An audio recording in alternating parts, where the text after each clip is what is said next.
Bérengère. On va prendre de l'altitude pour aller découvrir cette église de Tournon sous un angle et un aspect qu'on a peu l'habitude de voir. Oui, ça, La collégiale. C'est la collégiale Saint-Julien. L'église Saint-Julien, on la distingue juste à côté de nous. Oui. Là, on voit sa croix. C'est après le château le monument le plus ancien de la ville. Elle est construite sur l'emplacement d'un ancien temple romain. Elle est dédiée à Saint-Julien de Brioude, un centurion romain. Alors pour la petite qui a histoire... été tué à Brioude. Tu es à Brioude, si tu le dis, Laurent. Décapité. Pour la petite histoire, le dauphin François, le fils de François Ier, est mort à Tournon et son cercueil a été déposé dans une des chapelles de cette église où ce cercueil restera donc 11 ans avant de déménager à Saint-Denis.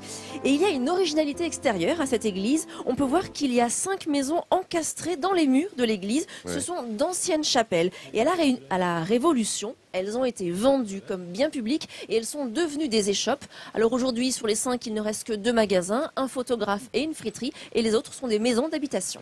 Merci de toute cette précision. Évidemment, c'est un gothique flamboyant que l'on vient de découvrir sous ces images. Hein. C'est le style de cette architecture ici pour cette collégiale Saint-Julien.